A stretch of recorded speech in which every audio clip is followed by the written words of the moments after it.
예, 어, 어,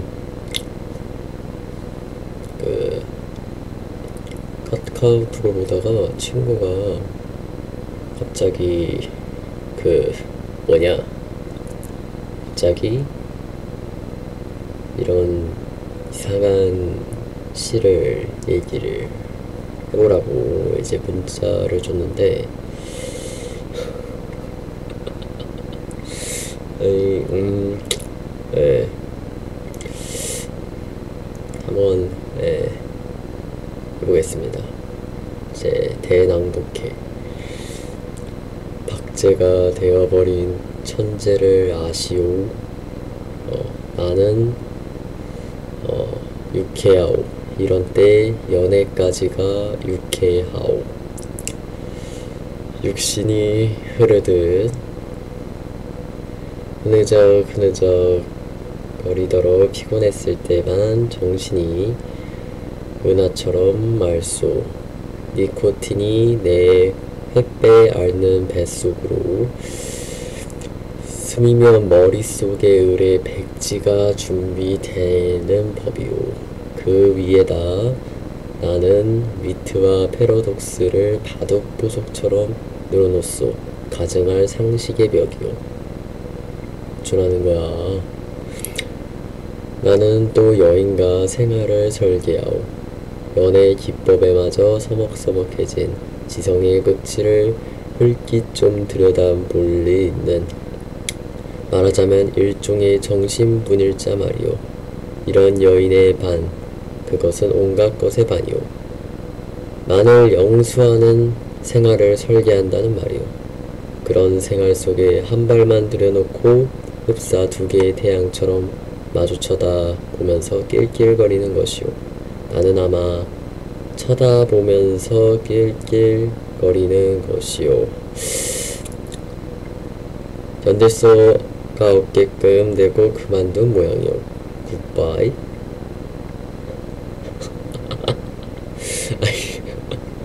장난하냐고. 뭐야 이거. 이게 뭐야. 이걸 라디오로 부탁한다고, 예, 친구가 하라 했는데, 제목이 날개, 작가 이상, 예,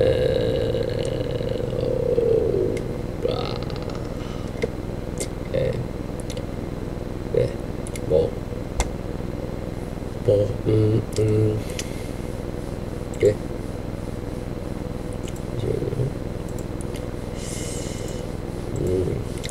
뭐, 이왕 이렇게 된 거 낭독회라도 해봅시다.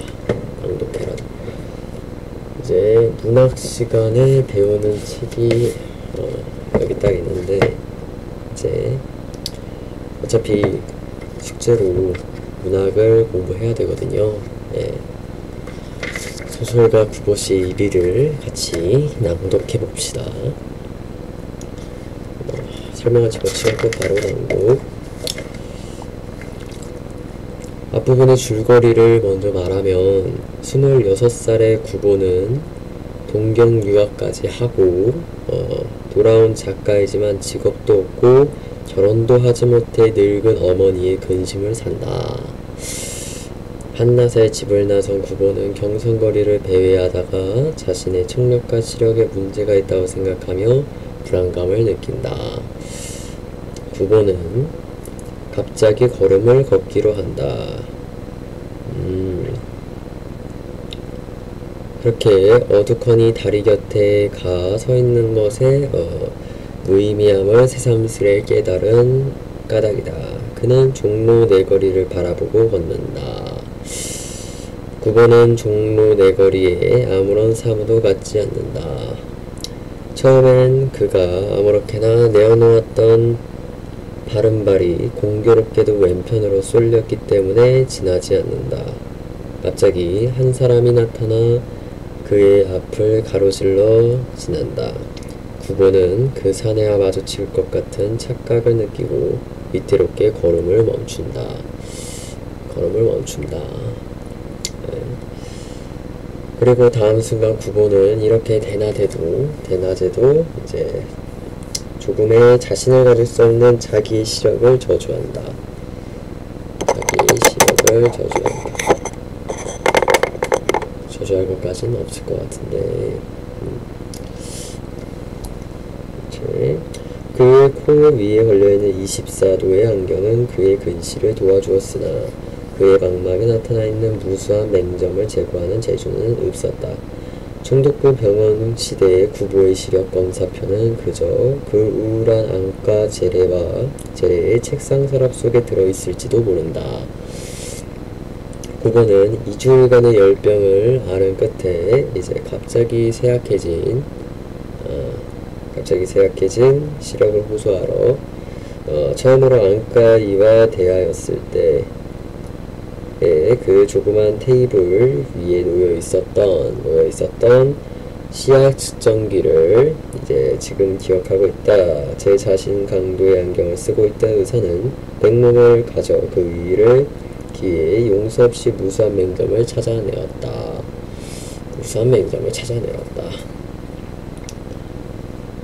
그래도 구보는 약간 자신이 있는 듯 싶은 걸음걸이로 전차 선로를 2번 횡단해 화신상에 앞으로 간다. 그리고 저도 모를 사이에 그의 발은 백화점 안으로 들어서기조차 하였다. 하네요. 네. 젊은 내가 8살 되어 보이는 아이를 데리고 그곳에 가 승강기를 기다리고 있었다. 이제 그들은 식당으로 가서 그들의 오찬을 즐길 것이다. 솔깃 구보를 본 그들 내외의 눈에는 자기네들의 행복을 자랑하고 싶어하는 마음이 엿보였을지도 모른다. 구보는 그들을 업신여겨볼까 하다가 이제 문득 생각을 고쳐 그들을 축복해주려 하였다.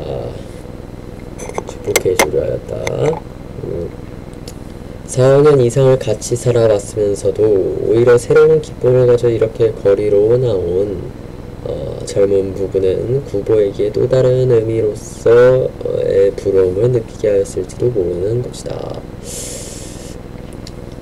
그들은 분명히 가정을 가졌고 그리고 그들은 그곳에서 당연히 그들의 행복을 찾을 게다. 하네요.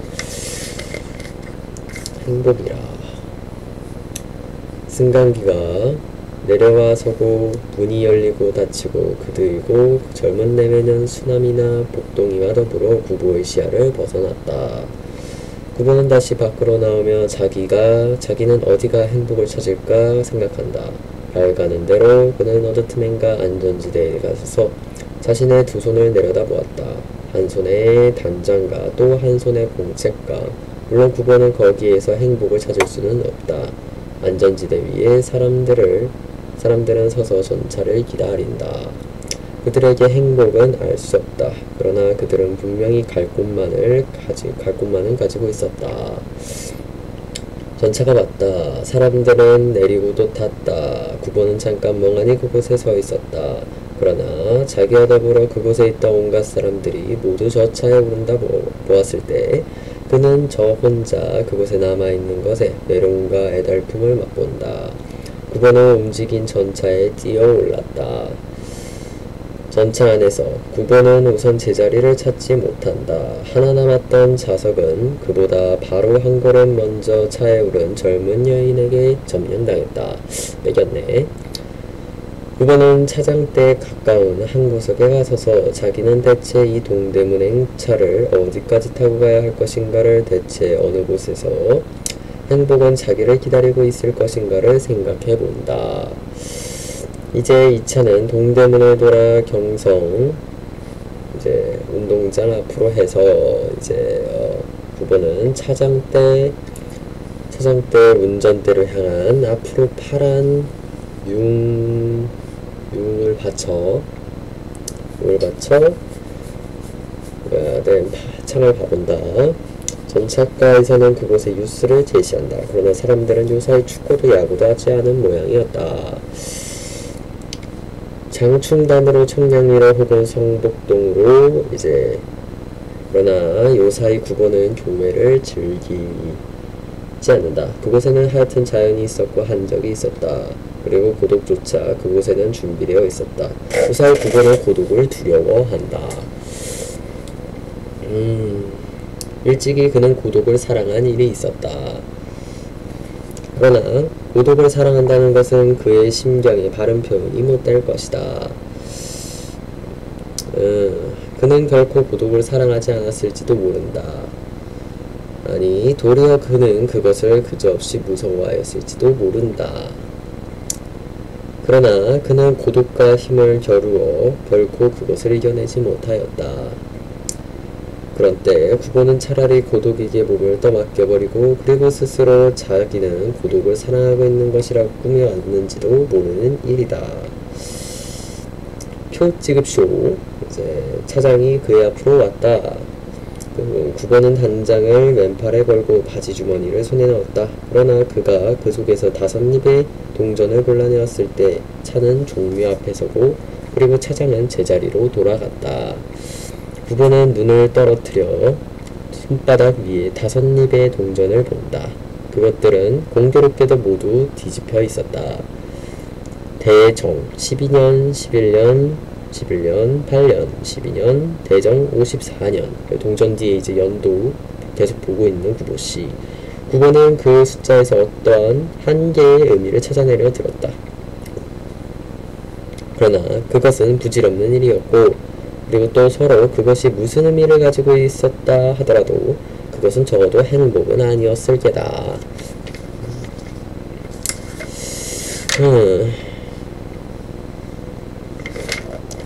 차장이 다시 그 옆으로 왔다. 어디를 가십니까? 구보는 전차가 향해 가는 것을 바라보며 문득 창경원에라도 할까 하고 생각한다. 그러나 그는 차장에게 아무런 사인도 하지 않았다. 갈 곳을 갖지 않은 사람이 한번 차에 몸을 의탁하였을 때 그는 어디서든 섣불리 내릴 수 없다. 차는 서고 또 움직였다. 구보는 창밖을 내다보며 문득 대학병원에라도 들릴 걸 그랬나 해본다. 연구실에서 벗은 정신병을 공부하고 있었다. 그를 찾아가 좀 다른 세상을 구경하는 것은 행복은 아니어도 어떻든 한계에 이를 수 있다. 구보는 머리를 돌렸을 때 그는 그곳에 지금 막 차에 오른 듯한 한 여성을 보고 그리고 신기하게 놀랐다. 집에 돌아가 어머니에게 오늘 전차에서 그 섹시를 만났죠 라고 하면 어머니는 응당 반색을 하고 그리고 크레셉을 해서 뒤를 캐물을 깨다. 그럼 그가 만약 오직 그뿐이라고 말한다면 어머니는 실망을 할 거고 그리고 그를 주변 머리 없다고 체득할지도 모른다. 그러나 누가 그 일을 알고 그리고 아들을 졸하다고라도 말한다면 어머니는 내 아들은 원체 얌전해서 그렇게 변호를 할 게다. 알게다. 그거는 여자와 시선이 마주칠까 겁하여 얼토당토하는 곳을 보며 저 여자는 내가 여기 있는 것을 보았을까 하고 생각한다. 진단해. 여자는 혹은 그를 보았을지도 모른다. 전차 안에 승객은 결코 많지 않았고 그리고 자리가 몇 군데 비어있음에도 불구하고 구석에 서 있는 사람이란 남의 눈에 뜨기 쉽다. 여자는 응당 자기를 보았을 게다. 그러나 여자는 능히 자기를 알아볼 수 있었을까? 그것은 의문이다. 작년 여름에 단 한 번 만났을 뿐이므로 이래 1년간 길에서라도 얼굴에 대한 일이 없는 남자를 그렇게 쉽사리 여자는 알아내지 못할 게다. 그러나 자기가 기억하고 있는 여자에게 자기의 기억이 없으리라고 생각하는 것은 누구에게 있어서든 외롭고 또 쓸쓸한 일일 것이다. 진짜 찐단데? 구보는 여자와의 회견 당시에 자기의 그 대담한 혹은 뻔뻔스러운 태도와 화술이 그에게 적잖이 인상을 주었을 것이라 생각하고 그리고 여자는 때때로 자기를 생각해주고 있었다고 믿고 싶었다. 여자가 자기를 계속 생각하고 있었으면 좋겠다. 그 얘기 하는 건데 좀 말이 안 되죠. 말이 안 되는 거야 이건. 말이 안 되기 때문에 봅시다. 그는 분명히 나를 보았고 그리고 나를 나라고 알았을 게다. 진짜 쉐이키. 그리고 그는 지금 어떠한 느낌을 가지고 있을까? 그것이 구보는 알고 싶었다. 여자가 자기를 어떻게 생각하는지 알고 싶었다. 이러는데 저도 이런 경험 좀 해본 적이 있어서 약간 동질감이 느껴지네요. 그는 결코 대담하지 못한 눈초리로 비스듬히 두 칸 통 떨어진 곳에 앉아있는 여자의 얼굴을 겨눈질하였다. 그리고 다음 순간 그와 눈이 마주칠 것을 겁하여 시선을 돌리며 여자는 혹은 자기를 겨눈질한 남자의 꼴을 겨누는 느꼈을지도 모르겠다고 그렇게 생각하여 본다. 여자는 남자를 그 남자라 알고 그리고 남자가 자기를 그 여자라 한 것을 알고 있을지도 모른다. 이러한 경우에 나는 어떠한 태도를 취해야 마땅할까 하고 그거는 그러한 것에 머리를 썼다. 아는 채 하여야 옳을지도 몰랐다. 혹은 모른 채 하는 것이 정당한 인사일지도 몰랐다. 그 둘 중 어느 편을 여자는 바라고 있을까? 그것을 알았으면 하였다. 그러다 갑자기 그러한 것에 마음을 태우고 있는 자기가 스스로 게이하고 우스워 난 오직 요만한 일로 이렇게 흥분할 수가 있었던가 하고 스스로 의심해 보았다. 그래 좀 진짜 현실에서 이런 생각을 하는 사람은 좀 여자 한 번 만났는데 좋아하는 게 아니고 벌써 애까지 다 생각한 거야. 이건 결혼까지 생각한 거야. 그러다가 갑자기 그치. 나는 그리고 나는 마음속에 그를 생각하고 있었던 걸지도 모르겠다고 생각해보았다. 그러나 그가 여자 한 번 본 뒤로 이래 1년간 그를 일찍 한 번도 꿈에 본 적이 없었던 것을 생각해내었을 때 자기는 역시 진정으로 그를 사랑하고 있는 것은 아닐지도 모르겠다 라고 그런 생각이 들었다. 만약 그렇다면 자기가 여자의 마음을 헤아려 보고 그리고 이리저리 공상을 달리고 있는 것은 이제 이를테면 감정의 모독이었고 일종의 죄악이었다. 그렇구만. 일종의 죄악이었다. 그러나 만일 여자가 자기를 진정으로 그리고 있다면 진짜 개찐따 같은 생각이네. 진짜 개씹찐. 구보가 여자 편으로 눈을 주었을 때 그는 그러나 여자는 자리에 일어나 양산을 들고 차가 동대문 앞에 하차하기를 기다려 내려왔다. 구보의 마음은 또 한 번 동요하여 창 너머로 여자가 청량리행 전차를 기다리느라 그곳 안전지 들어가 서 있는 것을 보았을 때 그는 자기도 차에서 곧 내리고 싶은 충동을 느꼈다. 그러나 여자가 청량리행 전차 속에서 자기를 또 한 번 발견하고 그리고 자기가 그리고 자기가 일도 없건만 오직 여자와의 사이에 어떠한 기회를 엿보기 위해 그의 차를 탄 것이 틀림없다는 것을 눈치챌 때 여자는 그러한 자기를 얼마나 천박하게 생각할까. 천박하긴 하다. 그래 구보가 망설일 동안 전차는 달리고 그들의 사이는 멀어졌다. 마침내 여자 모양이 완전히 그의 시야에서 떠났을 때 구보는 갑자기 아차 하고 뉘우친다. 구보는 우유부단하면서도 찐따구나 라는 것을 정확히 알 수 있는 대목이고요. 행복은 그가 그렇게도 구하여 마지 않던 행복은 그 여자와 함께 영구히 가버렸을지도 모른다. 여자는 자기에게 던져줄 행복을 가슴에 품고서 구보가 마음의 문을 열어 가까이 와주기를 갈망하였을지도 모른다. 아직도 찐따 생각하고 있네. 그건 네 생각이라고 구보씨. 여자는 그냥 너 한 번밖에 안 봤다고.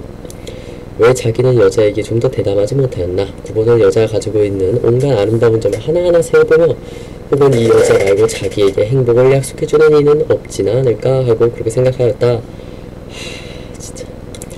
방황판을 한강도로 갈고 전차는 훈련원을 지났다. 구보는 자리에 앉아 주머니에서 오전 백동화를 골라 꺼내면서 비록 한 번도 꿈에 본 일은 없었더라도 역시 그가 자기에게는 유일한 여자가 아닐까 하고 생각해본다. 아직도 진짜 이건 기분이 좀 나쁘다.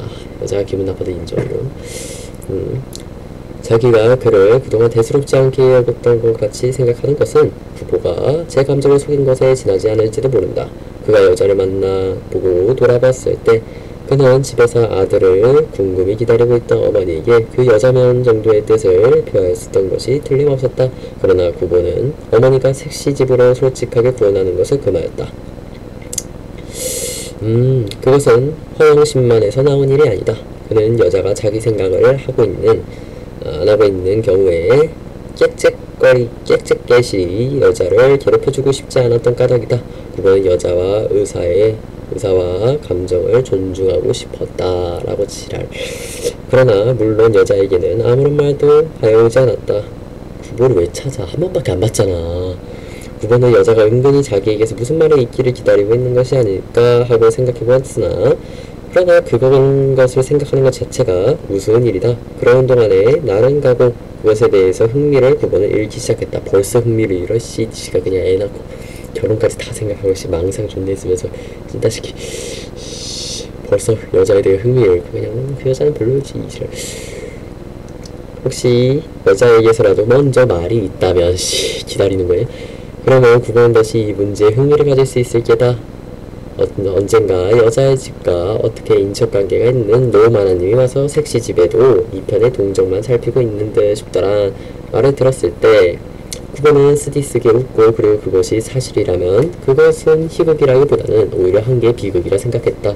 그러면서도 그거는 그 비극에서 자기네들을 나기에 발고 나서려 들지 않았다. 뒷부분 줄거리. 다방에 들어가 구번은 차를 마시며 자기에게 약간의 여행 경로가 있어 행복할 것 같다고 생각한다. 망상 아니야 그냥? 다방에서 나와 배회하던 그의 활력을 찾기 위해 경성역 대합실을 찾아가고 있지만 그곳의 군중 속의 고독과 슬픔을 또 느껴 다시 다방으로 들어간 구번은 벗을 만나 이야기를 들으며 상념에 잠긴다. 황혼이 되자 벗은 집으로 돌아가고 다방을 나온 구번은 동경 유학 시절의 옛사랑을 추억한다. 다시 찾은 다방에서 구번은 어느 보험회사의 외판원과 대화를 나눠 그 속물성에 불쾌함을 느끼고 구번은 다시 돌아온 법과 술을 마시러 카페를 찾아갔다. 그곳에서 그는 여급 대모집의 의미를 물어보던 여인을 회상하며 가난한 과단과 불행에 대해 생각한다. 새벽 2시에 종로에 나온 그분은 어머니를 떠올리고 앞으로는 좋은 소설을 쓰겠다고 생각하며 집으로 돌아간다. 그러니까 이거 한마디로 요약을 할 수 있을 것 같아요. 이제 우유부단한 구보씨, 우유부단한 찐따 구보씨의 이제 짝사랑 스토리인 것 같습니다. 예, 날도 끝.